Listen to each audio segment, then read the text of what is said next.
Hello everyone, ఎలా ఉన్నారు అందరూ? ఇదైతే మా అత్తమ్మ వీళ్ళు అని చెప్పాక ఇది ఉయ్యూరులో మా ఇల్లు అన్నమాట. ఈ గుంటూరులో రెంట్లకు ఉండి ఈ ఇల్లు చూస్తే ప్రశాంతంగా అనిపిస్తుంది. ఎందుకంటే పొలాలు, ఇంకా మా ఇల్లు దాటితే పొలాలే ఉంటాయి. చాలా ప్రశాంతంగా ఉంటుంది.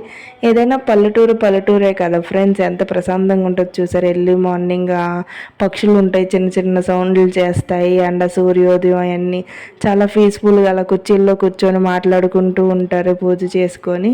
ఇంక ఇది మా ఇల్లు అన్నమాట. చక్కగా చుట్టూ చెట్లు ఉంటాయి. ఇంకా చాలా చెట్లు కొట్టించేశారు అత్తమ్మ వాళ్ళు పారి కట్టించేటప్పుడు. ఇంకే మామిడి చెట్టు మిగిలింది, రీసెంట్గా పెట్టాం, 1 ఇయర్ అవుతుంది. ఈ ఇయర్ కాస్తుంది, నెక్స్ట్ ఇయర్ అనుకుంటున్నాం సమ్మర్కి.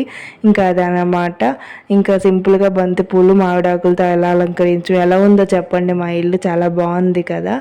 ఇంకా టైల్స్ వేయించిన తర్వాత చాలా బాగుంది. మొన్న రీమోల్ చేయించిన కాబట్టి ఇది మార్నింగ్ పూజ అనమాట. కాలువ నుంచి వచ్చిన దాకా చేసుకున్న పూజ.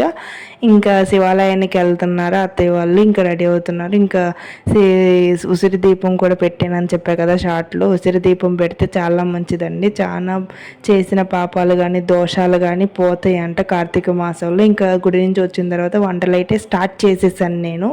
ఇంకా గ్యాస్ పొయ్యి మీద చేసినవి అన్నీ నేను చేసేసాను. పులిహోర, కొబ్బరి, బెండకాయ ఫ్రై అండ్ పప్పు, టమాటా, నేతి బీరకాయ పచ్చడి కన్ఫర్మ్ కార్తీక మాసంలో తింటాం కదా. ఆలు కుర్మా భోజనాల్లోకి.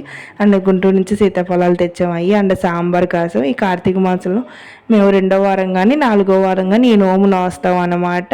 ఎవరికైనా భోజనం చెప్పుకుంటాము, చుట్టాలకు కానీ లేకపోతే ఎవరికైనా సరే.